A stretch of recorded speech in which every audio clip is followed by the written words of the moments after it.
रजनी का पति राजेश एक फैक्ट्री में नौकरी करता था। घर में उनके अलावा उसकी सास और छोटी ननद थे। रजनी, मेरा रोटी का डिब्बा दे दो, मुझे आज फैक्ट्री जल्दी पहुंचना है। आज मालिक ने बड़ी नई मशीनें मंगवाई हैं, तो सबको जल्दी आने के लिए कहा है। राजेश बेटा, सुमन के लिए पंडित जी एक रिश्ता बता गए थे। मैं सोच रही हूँ बात कर लेते हैं। ठीक है माँ, इस सोमवार मेरी छुट्टी है, लड़के वालों को घर बुला लेंगे। क्यों रजनी, तुम बताओ। हाँ ठीक रहेगा, मैं घर पर ही कुछ अच्छा खाने का बना लूंगी। ये बढ़िया बात है। अच्छा, मैं चलता हूँ। राजेश और रजनी दोनों में आपसी समझ बहुत थी। इसी कारण वो दोनों अपने परिवार को भले ही कम रुपयों में पर अच्छे से चला रहे थे। सुमन को लड़के वाले देखने आ जाते हैं। उन्हें सुमन पसंद आ जाती है और 6 महीने बाद की तारीख सुमन की शादी की पक्की हो जाती है। रजनी, सुमन की शादी के लिए पैसे भी जोड़ने पड़ेंगे। हमारे पास 6 महीने का समय है। चिंता मत करो, सब हो जाएगा। मेरी शादी की सोने की चेन और चूड़ियां मैं सुमन को दे दूंगी, जेवर का काम हो जाएगा। बाकी तो अभी समय है, हम शादी के लिए जोड़ लेंगे। सुमन, तेरी रजनी भाभी सचमुच कितनी अच्छी है। हाँ माँ, मैं भी यही देख रही हूँ। वो हम सब के बारे में कितना सोचती हैं। सब कुछ ठीक चल रहा था, पर कहते हैं ना, खुशियाँ और परेशानियां दोनों बिना दस्तक दिए आती हैं। एक दिन फैक्ट्री में मशीन पर कपड़ा काटते हुए राजेश का हाथ उसमें आ जाता है। राजेश बुरी तरह जख्मी हो जाता है। देखो रजनी, मैंने राजेश के हाथ के लिए अपनी तरफ से जो भी पैसे देने थे वो दे दिए हैं। बाकी इसका इलाज तुम खुद करवाओ। गलती ये मजदूर खुद करते हैं और भरना हम मालिकों को पड़ता है। पर मालिक, डॉक्टर अभी 2 लाख रुपए और मांग रहे हैं। अरे कितना दूं? 1 लाख रुपए तो मैंने लगा दिए। अब मेरे बस की बात नहीं है, अपने आप करो जैसे मर्जी।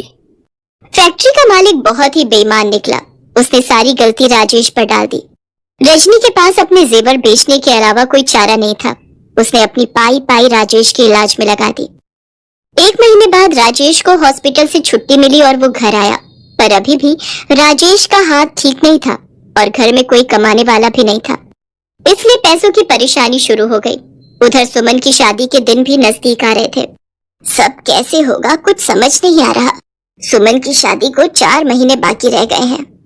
माँ जी, आप चिंता मत करो, जब तक मैं इस घर में हूँ, इस घर पर कोई आंच नहीं आएगी। मैं काम करूंगी माँ जी। पर रजनी, तुम क्या काम करोगी? कोई ना कोई काम मैं ढूंढ लूंगी। कोशिश करने से सब काम हो जाते हैं। रजनी रोजाना ही काम की तलाश में घर से निकलती थी। एक दिन चलते चलते उसे प्यास लगी। उसने एक टमाटर सूप की दुकान देखी। रजनी ने वहां से पानी पिया। कुछ देर वो टमाटर सूप बनाने वाले को सूप बनाते हुए देखती रही। दुकानदार गरम गरम टमाटर सूप कटोरे में डालता, उसमें ब्रेड के टुकड़े डालता और क्रीम मिलाकर ग्राहकों को बेच रहा था। रजनी को ये काम बहुत ही आसान लगा। ग्राहकों की भीड़ भी सूप की दुकान पर लगी हुई थी। अगर मैं भी टमाटर सूप का ठेला अपने मोहल्ले के पास लगा लूं तो ये सूप बनाना तो बहुत ही आसान है। राजेश अभी कुछ समय और काम पर नहीं जा पाएंगे। मुझे कुछ तो करना ही होगा। आगे सुमन की शादी भी करनी है। सब बातें सोचती हुई रजनी घर आती है और राजेश से इस बारे में बात करती है। राजेश मान जाता है। रजनी के पास उसका मंगलसूत्र रखा था। पहले तो उसे देखकर रजनी की आंखों में आंसू आ जाते हैं, पर वो मजबूर थी।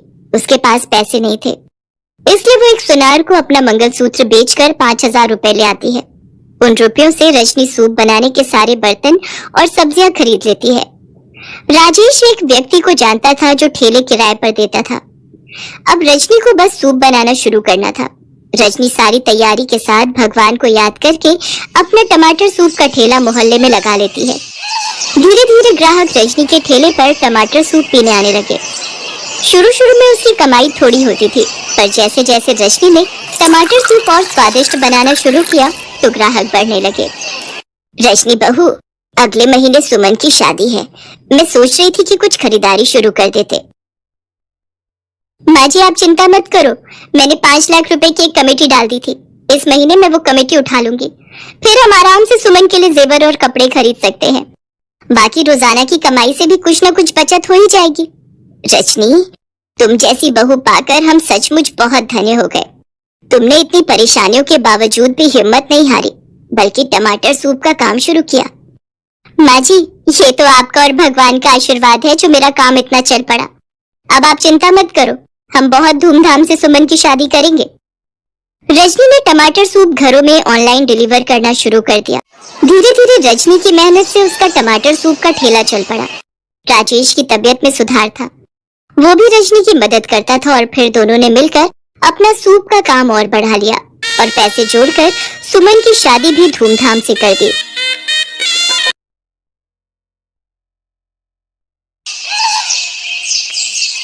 जसमीत एक सरकारी कॉलेज में पढ़ती थी। उसके बाबूजी नरेंद्र एक कपड़ा मिल में नौकरी करते थे। जसमीत की मम्मी वर्षा घर के बराबर में ही एक होटल वाले को रोजाना के पराठे और रोटी बना कर देती थी। कुल मिलाकर घर का गुजारा हो रहा था। पर एक शाम, वर्षा, आज सुबह से ही सीने में बहुत दर्द हो रहा है, लगता है ज्यादा बढ़ रहा है। जसमीत जल्दी आ, तेरे बाबूजी की तबीयत खराब हो रही है। बाबूजी क्या हुआ? मैं ऑटो लेकर आती हूँ। जसमीत और वर्षा नरेंद्र को हॉस्पिटल लेकर जाती हैं। डॉक्टर नरेंद्र का ईसीजी करता है और उसमें कुछ कमियां आती हैं। अभी तो मैं कुछ दवाइयाँ लिख कर दे रहा हूँ। यदि इन्होंने ज्यादा अपने शरीर से काम लिया तो दिल की बीमारी भी हो सकती है और यकीनन आगे चलकर ये हानिकारक है। बाबूजी, अब आप कुछ दिन बिल्कुल काम पर नहीं जाओगे, बस घर पर आराम करोगे।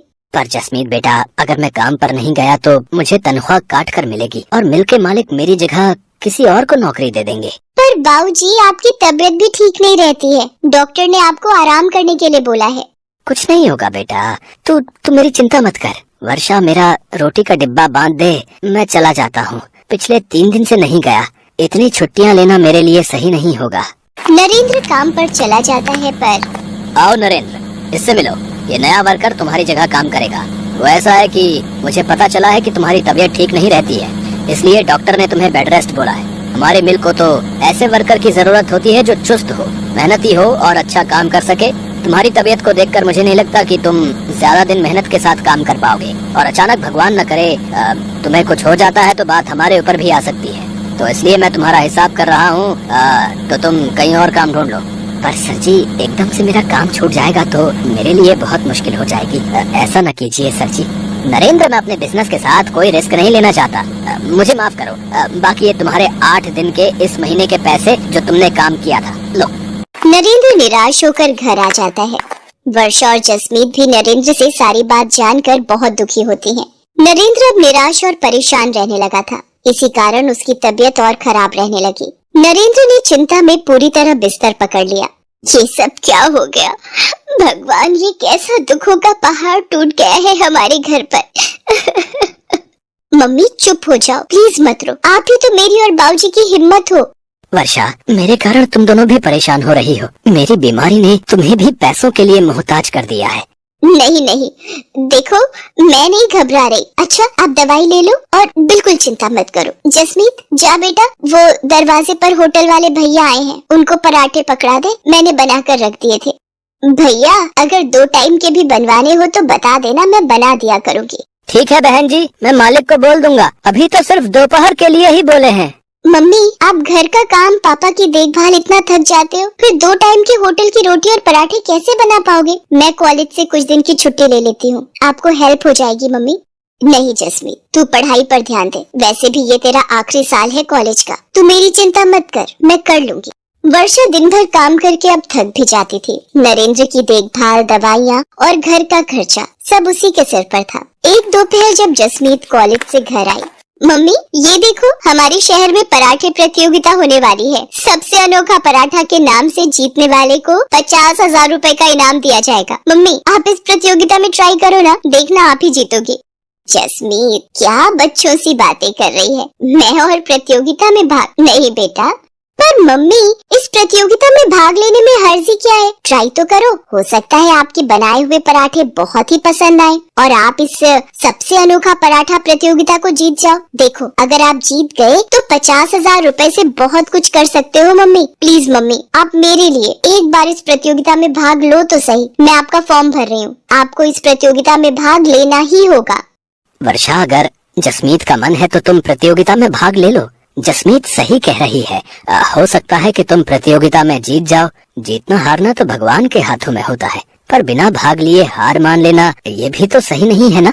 तुम्हें अपने हुनर को दिखाना चाहिए, छिपाना नहीं। ठीक है, अगर तुम दोनों कहते हो तो मैं इस प्रतियोगिता में भाग ले लेती हूँ। ये हुई ना बात मम्मी। पर आप कौन सा पराठा बनाओगे जिससे आप ये प्रतियोगिता जीत जाओ? ये सोचना पड़ेगा। एक्सक्यूज मी मैम, आपका पिज्जा ऑर्डर था इस पते पर?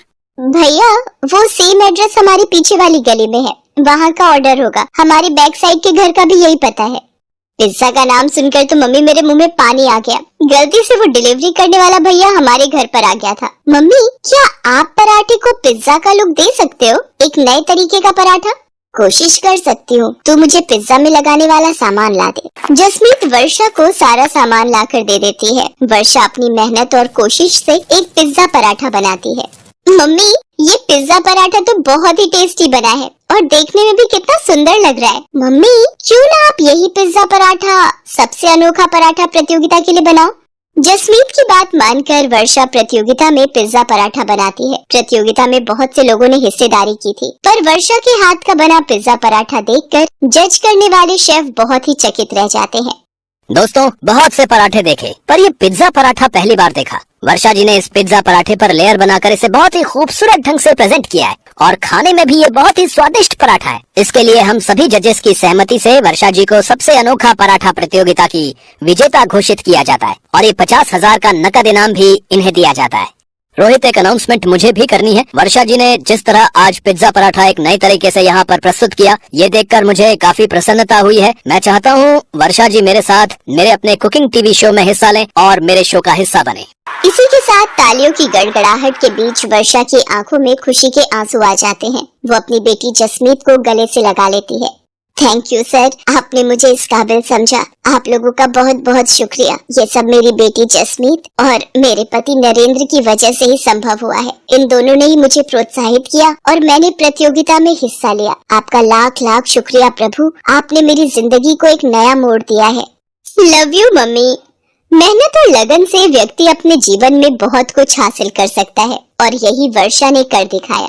धीरे धीरे वर्षा के पिज्जा पराठे की प्रसिद्धि दूर दूर तक फैलने लगी। पिज्जा पराठा के नाम से वर्षा ने एक नया होटल खोल लिया। साथ ही साथ टीवी शो के द्वारा वर्षा के चेहरे को नई पहचान मिली। नरेंद्र भी ये सब देखकर बहुत खुश था। धीरे धीरे उसकी तबीयत में भी सुधार आने लगा था और अब वो और जसमीत दोनों वर्षा के होटल के काम में उसका साथ देते थे। मेहनत और लगन से एक पिज्जा पराठा वाली को सफलता की ऊंचाई पर चढ़ने की नई सीढ़ी मिल गई।